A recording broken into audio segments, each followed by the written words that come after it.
Welcome to CNN Student News. I'm Carl Azus from Atlanta, Georgia. Yesterday we told you about a military leader's defection from North Korea to South Korea. Today we're reporting on two men who defected, who left the ISIS terrorist organization. This happened in Afghanistan. It used to be ruled by an Islamic militant group called the Taliban, which allowed terrorists to live and train there.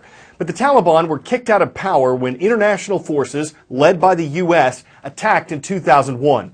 The war never completely wiped out the Taliban, though. They're still operating in Afghanistan and Pakistan, and the ISIS terrorist group has worked to recruit Taliban members. Two men who became ISIS recruits say they were offered better weapons and not much choice. But they became disillusioned with ISIS and left the group at the risk of possibly being executed, partly because they say they found some of ISIS's tactics un-Islamic, and partly because they say ISIS just likes killing and doesn't take care of its fighters' families. Looking for ISIS FM. In Afghanistan's east, ISIS's radio broadcast of hate was bombed off air recently by the US. But here, it's been coming back in the past week. It was there 3 days ago and it's gone again, says one man. They were talking nonsense, says another. They were asking people to pledge allegiance and march on Kabul, he adds. This is one broadcast they recorded earlier. ISIS is trying to put down roots here. But every day, more Afghans want to tear them up. And that starts here, with Arabistan and Zaytun. 2 months ago, we wouldn't have been sat like this. Then, there were commanders in ISIS. ISIS, they say, came from Pakistan, not Iraq, and promised guns and money to their struggling group of Taliban. Their agenda? Black flags, killing and looting, which they did go along with at first. They knew who was rich to take their money. The poor, they would arm to fight for them or kill them. The two men work with Afghan intelligence, who set up our interview to get other locals to join an uprising program against ISIS. But they say they've lacked government protection and money, and that's put potential defectors off. The fight is now just left to American drones, they say. Drones are doing a good job killing ISIS. They target them as soon as they leave their houses. The government hasn't made any progress in those areas. It's only the bombing that's effective. You were in the Taliban, then you were in ISIS, and now American drones are bombing your own village, but you're pleased about it because they're killing ISIS. Is that not a strange feeling for you? It makes us happy. We want them wiped out. They're killers themselves who know what they're talking about. Arabistan holds up his cloak. Holes from an American helicopter attack not long ago when he was Taliban. ISIS has shattered ordinary lives too. Across town, in a luxury village built for rich people who never came, are hundreds of families who fled ISIS. Afghanistan, like many nations inflicted by ISIS, basically has to battle an idea, a kind of virus that appeals to minds warped after decades of war that don't see the Taliban as radical enough. An idea that no matter how hard you battle or bomb it, is very difficult to completely extinguish. U.S. Speaker of the House Paul Ryan said yesterday that he didn't want and wouldn't accept the Republican Party's nomination for president. But the Speaker isn't one of the candidates who's been running for president. So why would he talk about the nomination? Because of a contested or open convention. It's an environment in which someone who isn't currently running, like House Speaker Ryan, could possibly win the nomination. An open convention could happen for Democrats and Republicans this year if no one candidate from either major party wins enough delegates to clinch the nomination beforehand. So the convention would become the place where the party nominee is determined. As an open convention appears more likely, especially on the Republican side, we're looking at who sets the rules for it.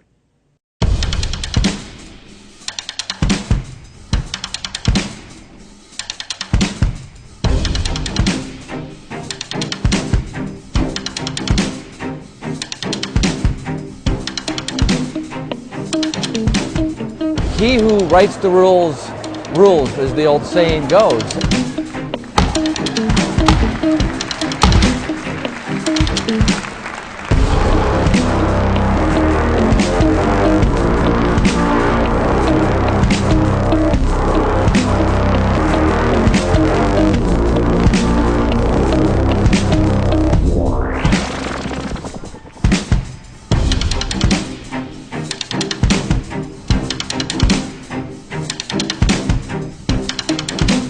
And I think it's going to boil down to is how strong Donald Trump and Ted Cruz are and how close they are.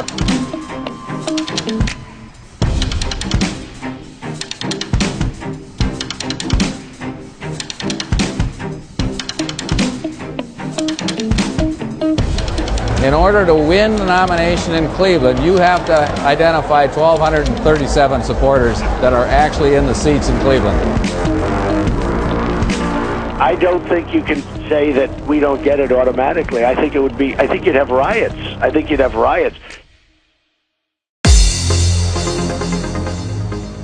A lot of schools back from spring break this week and a lot of requests on yesterday's transcript page. Here are 3 of them. St. Clair Middle School is in St. Clair, Michigan. It's where the Saints go marching in. Smith Station High School is in Smith Station, Alabama. I think we've seen you here as well. Great to have the Panthers. And from the city of Playa del Carmen in the state of Quintana Roo, Mexico, welcome to our viewers at Colegio Inglés. The city of San Diego, California is just one part of San Diego County where 3.3 million people live. About 20% of school-aged children there live in poverty. Some have never seen the ocean despite living just miles from it. The founder of the Ocean Discovery Institute says their world can be very small. So she started a nonprofit program that offers classroom activities, field trips, and community projects to inspire budding scientists. City Heights is only 20 minutes from the ocean, and yet it's completely disconnected in many ways. It's a high poverty community, low graduation rates, high crime, infrequent opportunities for science or nature access. Okay, we have 1 microscope for you. I run an organization that empowers young people through the ocean sciences. Yes. We work with about 6,000 kids a year in the City Heights community, from pre-K through college and beyond. That one is a different species. So you actually found a whole totally different species in there. So by exposing them to ocean science, they get curious. What is that? It's moving, Daddy. Juliana, it's moving. When they're in the 3rd grade and they come on our field trip, they see the ocean, they gasp. Because it's literally the first time many of them have ever seen the ocean. They took me swimming, my first swimming lesson. We went tide pooling with scientists. It felt exciting and I felt like I was in paradise.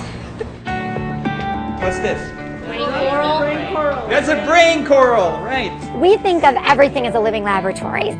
It's important that students get to actually understand the environment as a context for science exploration and discovery. These are barnacles and they attach with their heads. You can study technology, engineering, mathematics, all through studying the ocean.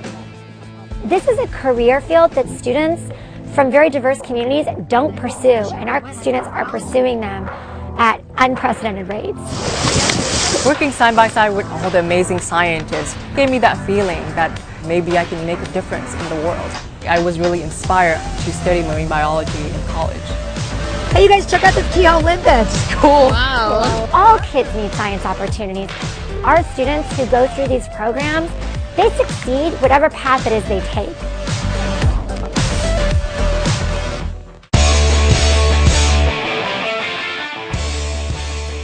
In an era of wingsuits, drones, and hoverboards, makes sense someone would build something like this.